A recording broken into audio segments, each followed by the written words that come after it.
Bom, agora que eu já expliquei sobre o programa, já expliquei a dinâmica da nossa reunião aqui hoje, eu vou apresentar o nosso primeiro convidado de hoje, que vai ser o irmão Flávio Valiati.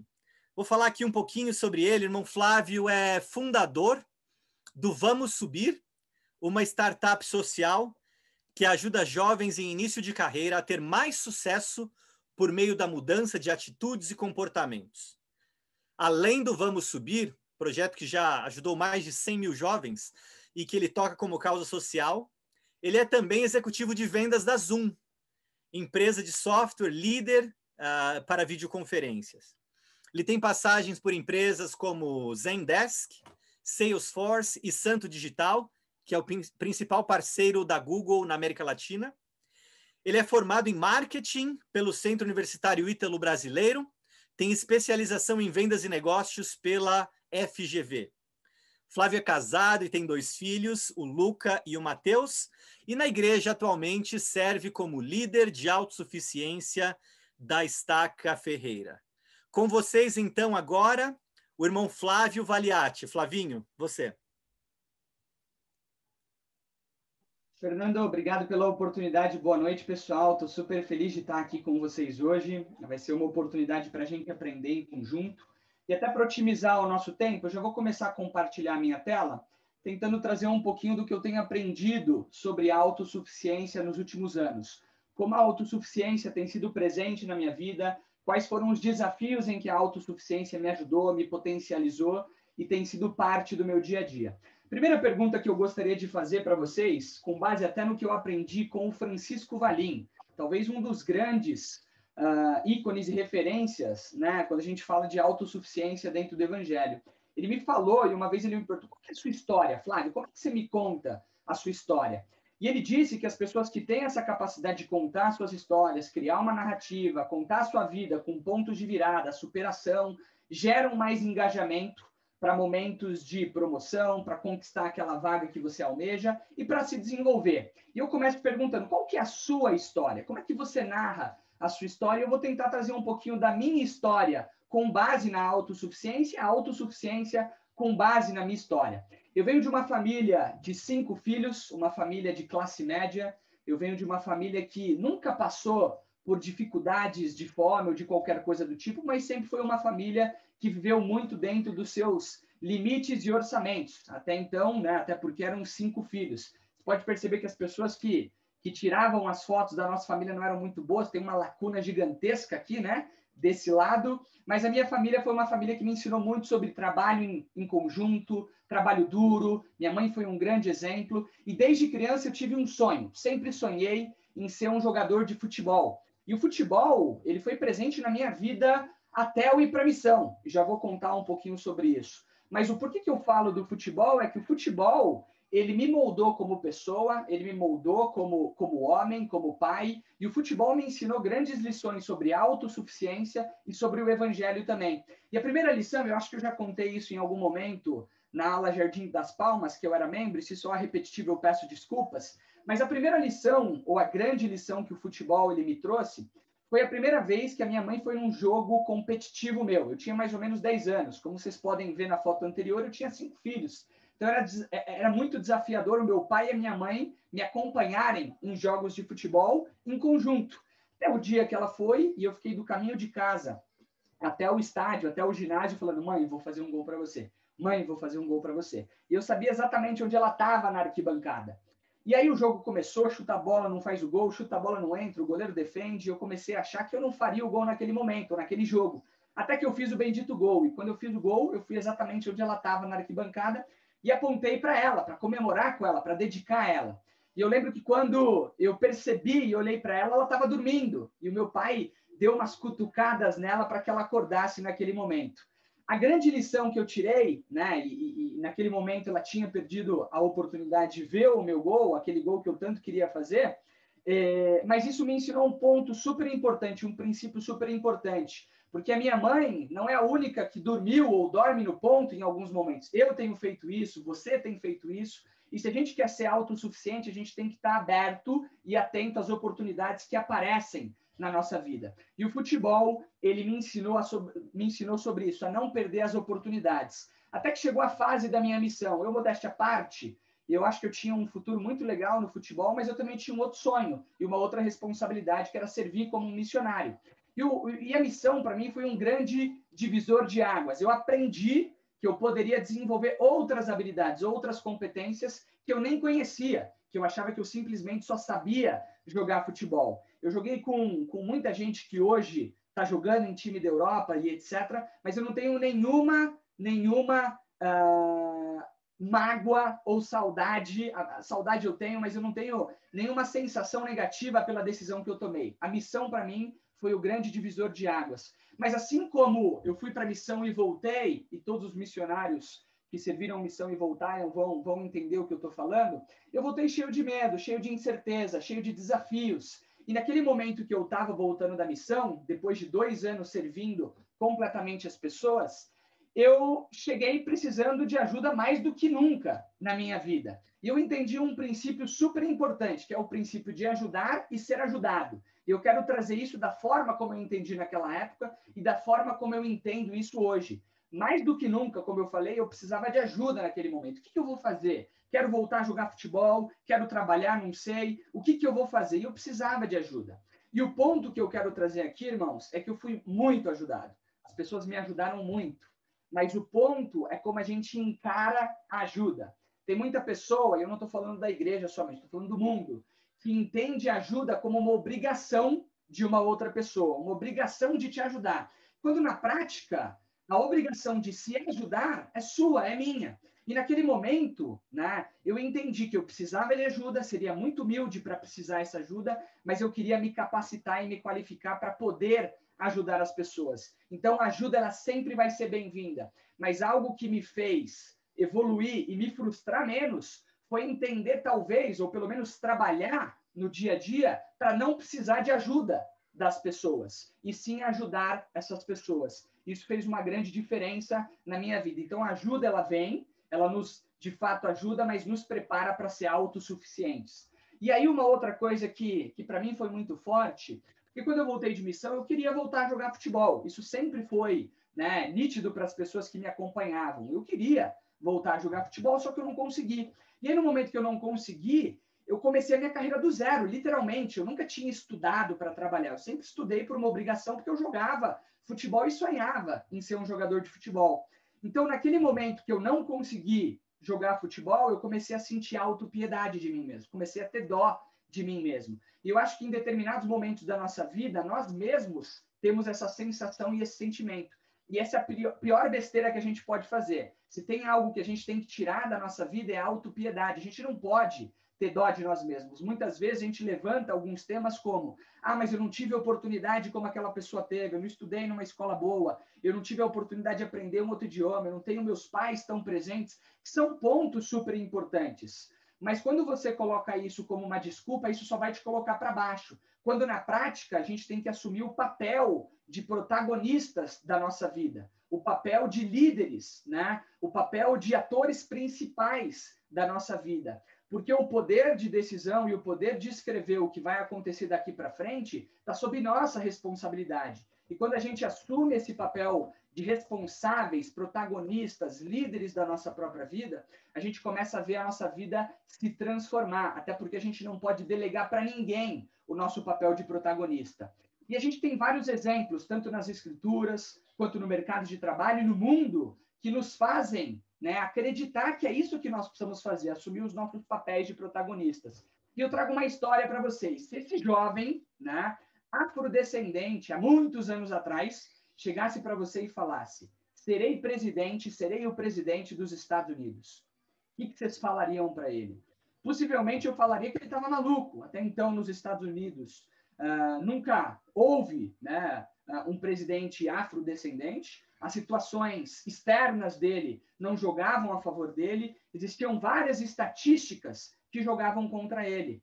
Tudo aquilo influenciava, assim como os nossos desafios, eles influenciam, mas eles não devem determinar. E essa pessoa, ela fez história e se tornou o primeiro presidente negro dos Estados Unidos. Então, independente se foi um bom presidente ou não, acho que esse não é o tema, é uma história de superação. É uma história de uma pessoa que pegou todos os seus desafios, todas aquelas situações que influenciavam, mas não determinavam. E ele assumiu esse papel. Então, não importa de onde você vem. Eu não estou preocupado se você vem do Capão Redondo, se você vem de qualquer lugar, de situações desafiadoras. O que importa é para onde você está indo. E essa é uma decisão sua. Isso a gente controla. A gente não controla os fatores externos, mas a gente controla como a gente reage e como a gente lida com essas situações desafiadoras. E no momento que eu não consegui voltar a jogar futebol, eu precisei tomar uma decisão, que era, vou começar a trabalhar. Mas com o que eu vou começar a trabalhar? Eu nem sabia exatamente. Eu tive várias coisas que foram aparecendo e pessoas importantes, como o Marcondes, que vai falar para a gente, eu queria expressar minha gratidão aqui publicamente, foi um cara que me ajudou muito, e muitas outras pessoas. Mas o ponto que eu quero trazer aqui, pessoal, é que a autossuficiência, né, o tema autossuficiência abriu a minha visão. Nas escrituras e nos manuais, tem uma citação em Doutrina e Convênios onde o Senhor fala, é meu propósito suprir aos meus santos. Então o Senhor, ele quer suprir as suas e as minhas necessidades, mas a gente precisa se qualificar, a gente precisa pagar o preço. Tem uma outra situação, uma outra citação que define a autossuficiência como a capacidade, o compromisso, o esforço de satisfazer as necessidades espirituais e materiais da vida para si próprio, ou seja, primeiramente para você e sua família, sua responsabilidade. À medida que se tornam autossuficientes, os membros também estão mais capacitados a servir e cuidar dos outros. Eu queria destacar essas 3 palavras que eu marquei, que é a capacidade, o compromisso e o esforço. A capacidade vem, né, da preparação, de você se preparar para ser capaz. O compromisso vem da decisão. É uma decisão individual, irmão, ser autossuficiente ou não. E o compromisso que vem da diligência, do esforço diário, de renovar a sua decisão e o seu compromisso diariamente. Então, primeiramente, a autossuficiência é individual, para depois se tornar coletivo. E o meu sonho, né, o meu desejo é que, como estaca, como ala, como membros da igreja ou como sociedade como um todo, a gente possa se tornar cada vez mais autossuficientes. E tem uma mensagem da primeira presidência, no Guia do Líder, Manual de Autossuficiência, que diz, aqui é uma promessa, nós o convidamos a estudar e aplicar esses princípios diligentemente e ensiná-los a seus familiares. Ao fazê-lo, sua vida será abençoada. Você aprenderá como agir em seu caminho para mais autossuficiência. Você será abençoado com mais esperança, paz e progresso. Então, irmãos e amigos, convidados, todos que estão aqui, se a gente se esforçar para ser mais autossuficiente, se qualificar, se preparar, estudar, buscar novas oportunidades de forma honesta, sincera e pagando o preço, a gente vai caminhar nesse progresso. O resultado ele vai vir. E aí, quando eu comecei, né, a minha carreira, né, graças a alguns amigos que me colocaram em uma entrevista de emprego, eu comecei a pensar no que o futebol tinha me ensinado a respeito de emprego, a respeito da carreira, porque eu estava começando do zero. E uma lição que eu aprendi, né, logo no início, isso para mim foi super importante, foi definir quem eram as referências que eu tinha na minha vida. Quando eu jogava futebol lá atrás, como vocês viram as imagens, eu sempre sonhei em ser um grande jogador de futebol e eu tinha referências. Quando eu era criança, eu queria jogar igual o Ronaldinho Gaúcho, Messi, claro que suas devidas proporções como um menino sonhador, mas eu tinha referências. E o ponto é, quando a gente tem referências, a gente tem modelos. E a gente começa a copiar essas pessoas e a gente começa a se desenvolver. E o ponto foi, eu fiz uma lista de pessoas que para mim eram referência, pessoas que tinham sucesso na minha percepção e no meu entendimento. E o que eu entendi é que essas pessoas tinham muito sucesso e o sucesso delas principalmente vinha das suas atitudes e dos seus comportamentos, mais do que suas habilidades técnicas. É claro que aprender conhecimento técnico, matemática ou qualquer outra coisa é super importante, mas hoje a gente vive num mundo onde as tecnologias estão aparecendo, onde muitas coisas estão surgindo, dizendo que vão substituir algumas tarefas humanas e etc. E o grande ponto do futuro do trabalho está muito mais ligado nas habilidades comportamentais. Então, a gente precisa desenvolver habilidades comportamentais porque o futuro do ser humano vai ser se tornar cada vez mais humano e saber usar as tecnologias para potencializar aquilo que só o ser humano tem. Criatividade, adaptabilidade, empatia, liderança e vários outros temas. Então, a gente precisa olhar para o futuro dessa forma. E entender quem eram essas referências me ajudou a, de alguma forma, encurtar, né, a minha evolução profissional. E desde o início, até trazendo do futebol também, eu sempre sonhei grande. Quando eu saí, né, de jogar futebol para ir para a missão, como eu tinha, né, uma profissão teoricamente muito bem encaminhada no futebol, eu falei, eu só vou parar de jogar futebol se for para fazer alguma coisa relevante, para dedicar o meu máximo, para entregar o meu máximo. E desde então, a minha carreira mudou. Eu fui, né, jogador profissional até ir para a missão, depois eu fui um missionário e agora estou trabalhando com tecnologia. A minha profissão ela mudou, teoricamente, 3 vezes nesse caminho, mas a minha ambição não. Eu sempre sonhei grande. Eu acho que todo mundo aqui tem que sonhar grande. Tem uma frase que diz do Jorge Paulo Lemann o seguinte: sonhar grande e sonhar pequeno dá o mesmo trabalho. Então, irmãos, se dá o mesmo trabalho, vamos sonhar grande. A gente tem que sonhar grande. Eu não sei se seu sonho é se formar numa faculdade, eu não sei se seu sonho é ter sua casa própria, eu não sei se seu sonho é conseguir conquistar um bem material ou simplesmente uma profissão específica. Independente de qual é o seu sonho, eu acredito nele, você tem que acreditar. E a gente tem que sonhar até estar vivendo o nosso sonho. A gente tem que trabalhar todos os dias até estar vivendo isso. E a gente precisa pagar o preço, ser o melhor que a gente pode. A gente tem que se esforçar para entregar o nosso melhor em todas as situações. Não adianta ser mediano, não adianta. A gente precisa buscar ser o melhor que a gente pode. E eu me lembro da primeira entrevista de emprego, né? A minha carreira ela mudou quando eu fui trabalhar numa empresa chamada Santo Digital, que inclusive eu consegui essa entrevista através de um amigo meu chamado Bruno Barreto, ao qual eu devo muita coisa, e a gente vai aprender sobre networking daqui a alguns dias com o Lohan, na próxima terça-feira. Então, isso aqui é fruto de networking. Mas, basicamente, eu fui para a entrevista e eu aprendi, né, com algumas pessoas que estavam me ajudando, que eu precisava ter clareza, que eu precisava sonhar grande, que eu precisava ter muita clareza dos meus objetivos. Eu fui para a entrevista e eu perguntei para o dono da empresa, se você me contratar, o que vai ser sucesso? O que você espera de mim?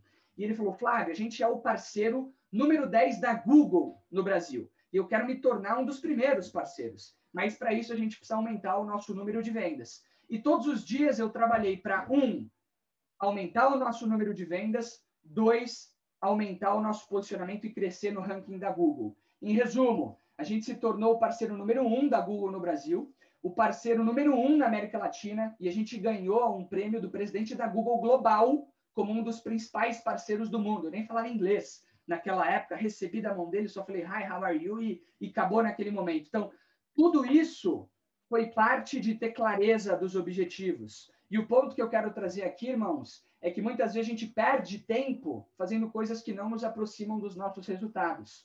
Então, a gente precisa gastar tempo e energia naquilo que vai nos aproximar dos nossos resultados e do que vai nos aproximar da nossa autossuficiência, tá bom? Eu queria trazer um outro ponto que para mim foi super importante, que é o princípio de acreditar em você. Se você não acreditar em você, ninguém vai. Então, a gente precisa acreditar em nós mesmos, até porque as coisas são tão limitadas quanto a nossa mentalidade. Então, a gente precisa ser capaz de enxergar com os olhos espirituais. Tem um provérbio que diz, porque como imagina no seu coração, assim ele é. Então, se você pensa que você é bom e que você vai conseguir, você está certo. Se você pensa que você não vai conseguir, você está certo também. Então, a gente precisa ter um pensamento positivo e acreditar cada vez mais na gente. Porque, de novo, se a gente não acreditar na gente primeiramente, ninguém vai, tá bom? E um princípio muito forte é o princípio do trabalho duro. Ninguém vai se tornar autossuficiente se não trabalhar duro. E tem uma escritura que diz, pois trabalhamos diligentemente, pois sabemos que é pela graça que somos salvos, depois de tudo o que pudermos fazer. Então, os objetivos eles só vão ser alcançados, as coisas, a glória, os nossos objetivos só vão ser alcançados depois de tudo e depois de todo o esforço que a gente puder colocar.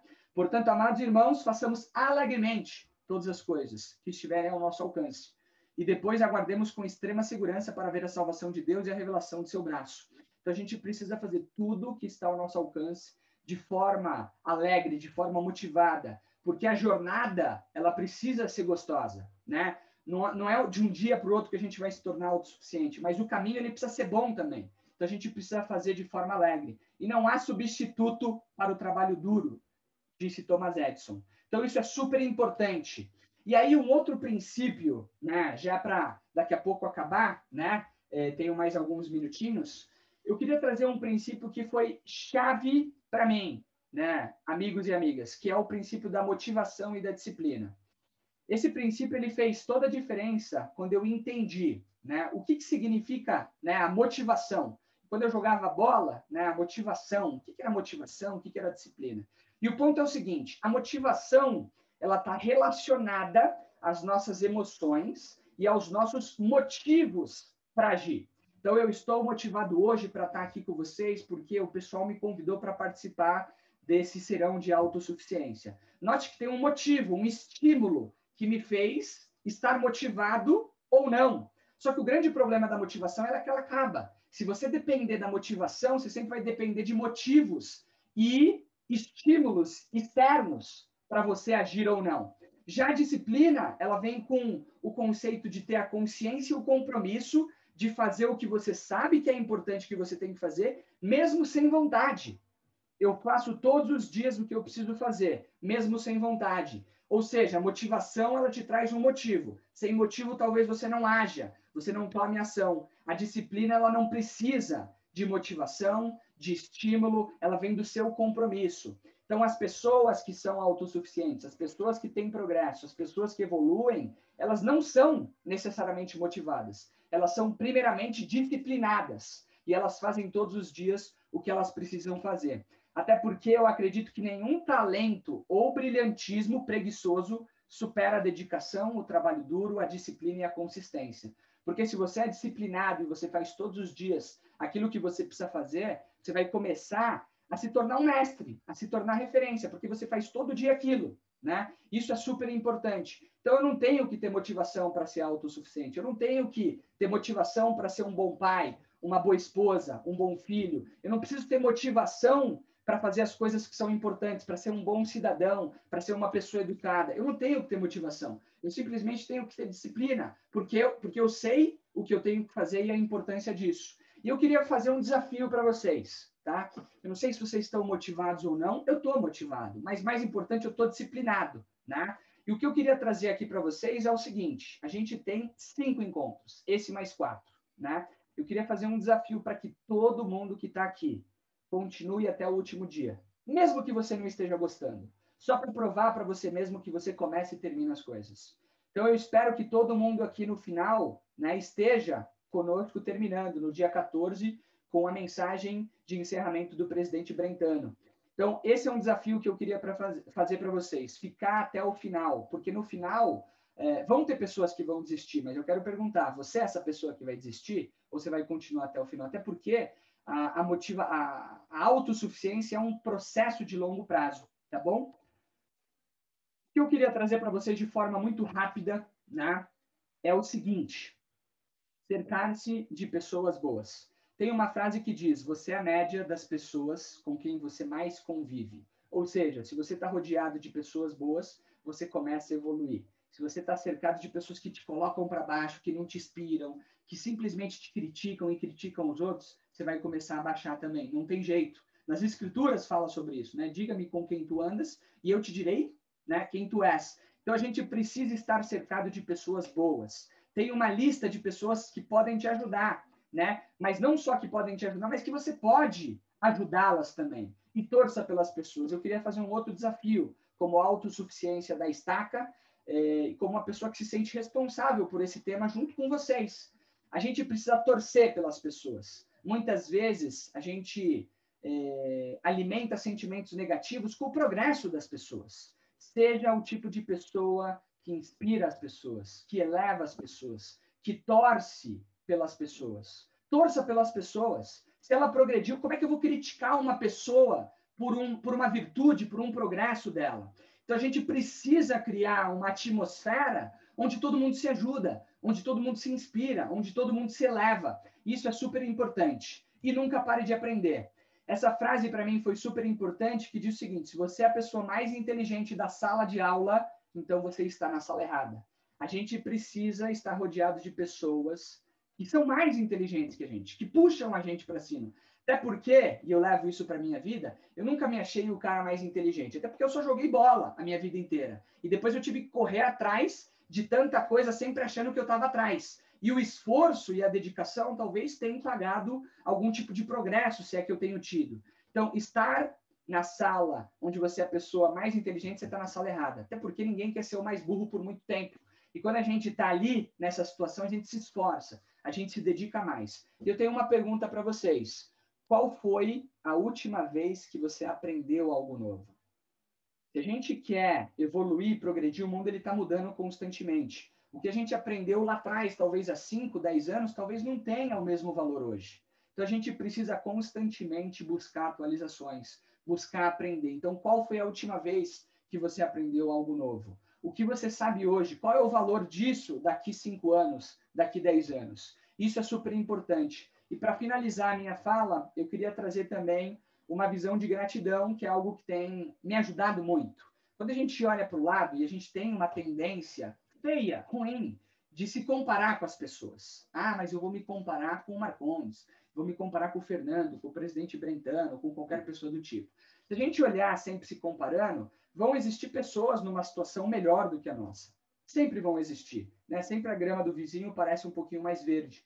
Mas se a gente olhar para um outro lado, sempre também vão existir pessoas numa situação pior do que a sua. Sempre, sempre vão existir. Pessoas que perderam familiares, pessoas que perderam suas vidas. Só o fato da gente estar aqui nesse momento, a gente tem muito para agradecer. A gente está respirando, a gente tem tecnologia, a gente tem internet. Então, quando a gente começa a olhar com os olhos da gratidão, a gente começa a ver e enxergar tudo que o Senhor, todas as coisas que a gente conquistou, todas as coisas que a gente recebeu, tudo aquilo que a gente progrediu. E a gente não vai conseguir enxergar dessa forma se a gente ficar se comparando, né, com as pessoas. E uma outra coisa é a visão de longo prazo. A autossuficiência não é um tema imediatista. Nada que é imediatista ou fácil é sólido e vai te dar a base necessária para você ser um cara de fato autossuficiente, não por um ano, não por 2 anos, mas por toda a sua vida. Eu me lembro quando há 8 anos, 7 anos eu casei, eu não tinha o dinheiro para pagar o aluguel. E eu não estou me fazendo de vítima aqui, mas eu não tinha, né? Eu não tinha carro, eu não tinha muitas outras coisas que hoje eu tenho. E quando eu olho para trás, eu entendo que esses 8 anos eles foram intensos, de muito esforço, de muita humildade, de dedicação, de trabalho duro, de se esforçar para me conectar com pessoas melhores. Então, nada que é imediato, nada que é fácil, é sólido o suficiente para te trazer a base para que você se torne autossuficiente. Então, isso é super importante. É super importante. A autossuficiência não é do dia para a noite. Irmão, se hoje você não é autossuficiente, tome uma decisão hoje. Daqui 2, 3 anos, 1 ano, talvez mais, você vai se tornar autossuficiente. Eu sei disso. Eu sei disso. Eu queria dizer que eu acredito muito nesses princípios. Eu queria dizer que esses princípios têm transformado a minha vida. Não acho que eu sou uma pessoa de sucesso. Não acho que eu sou uma referência, mas eu sinto e sei, por mim mesmo, quando eu olho para a minha história, que tudo isso transformou a minha vida e tem transformado de alguma forma a vida da minha família. E eu sou muito grato por todas as pessoas que me ajudaram, todas as pessoas que me inspiraram e principalmente por ter acesso a tantas coisas como nós temos hoje dentro do Evangelho, a conteúdos, a materiais. E se tem um povo que tem a obrigação de ser autossuficiente, somos nós. E a gente precisa levar esse tema adiante e inspirar as pessoas para que elas sejam autossuficientes também.